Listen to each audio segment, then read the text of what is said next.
Kalau saya melihat lebih ke arah, ya, saya suka berorganisasi, ya, dan saya ingin memberikan kontribusi kembali kepada wilayah tempat kelahiran saya. Ya. Jadi sering saya berapa kali juga saya mendengar beberapa anggota dewan, teman-teman di DPR RI, ya kan, bagaimana mereka bisa memperjuangkan apa yang menjadi hak dari masing-masing wilayah kepemilikannya, ya kan. Itu, dan saya juga terinspirasi dengan beberapa gubernur terakhir dari Jakarta, dari Pak Jokowi, Pak Ahok, bagaimana mereka mempunyai idealisme yang tinggi untuk berusaha membuat Jakarta dengan berbagai permasalahannya ini, ya, tapi bisa terselesaikan dengan baik. Kita melihat 5 tahun ini Jakarta membuat kita yang jadi warga Jakarta ini merasa lebih Jakarta tetap mempunyai harapan. Kalau dulu orang bilang, wah Jakarta ini ibu kota negara, tapi banjir, tapi macet, tingkat polusi udaranya juga luar biasa bila dibandingkan di kota-kota lainnya seperti Singapura sampai Malaysia pun kita tidak bisa dibandingkan, ya kalah kita seperti Kuala Lumpur dan seterusnya, ya. Sehingga tetap saya memegang teguh bahwa saya punya idealisme, ya, untuk bisa memajukan wilayah saya sendiri juga, Pak. Kalau misinya yang pertama, saya melihat bahwa di perusahaan manapun juga yang paling penting adalah sumber daya manusianya. Dan saya lihat kita juga telah melakukan research. Saya akan menulis buku tentang Jakarta 2045, ya, Smart City or Stupid City, gitu ya. Nah, di situ kita bedah secara mendalam, ya, sebenarnya untuk sebuah kota juga berhasil itu apa?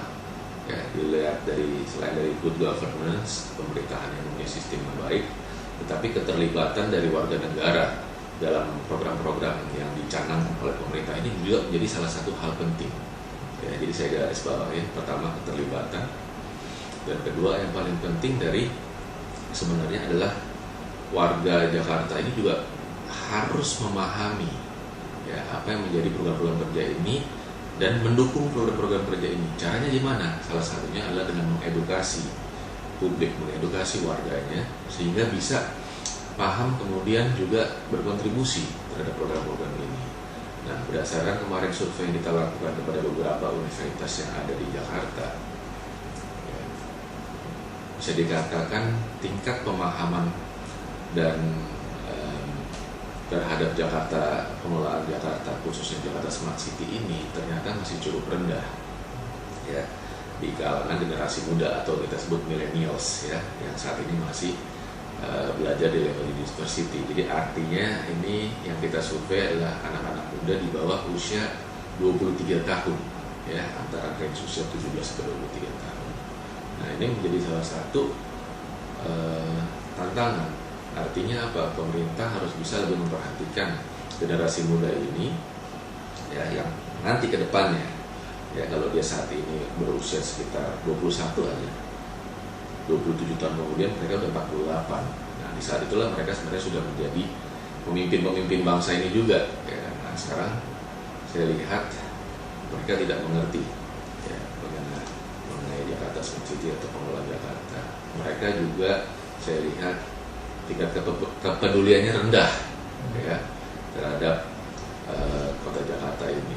Nah, sekarang artinya satu-satunya cara kalau pemerintahan mau merangkul, ya, generasi masa depan ini tentunya harus bisa mengedukasi, harus bisa membuat program-program yang kreatif, tentunya yang pro pada kepentingan masyarakat, gitu ya. Jadi tidak lagi selalu hanya untuk kepentingan dari para pejabat.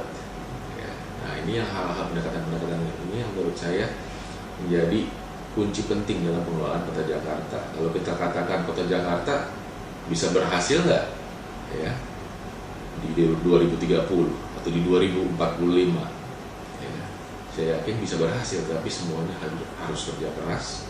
Kita bisa mencontoh kepada Singapura, ya, yang memiliki perencanaan 20 tahun ke depan, kemudian pemerintahnya berkomitmen dan konsisten untuk menerapkan semua perencanaan pembangunan kota ini, ya, maka saya rasa semua permasalahan Jakarta ini, walaupun tidak bisa instan ya, dapat diselesaikan dengan baik. Ya, jadi tetap dibutuhkan kerjasama semua pihak. Ya, tetapi sekali lagi pemerintah harus bisa memenangkan, mengambil hati rakyat sehingga bisa mendukung program-program. Ya, jadi kepentingan-kepentingan, peraturan-peraturan daerah itu harus bisa memang yang dikeluarkan adalah yang memang pro kepada masyarakat.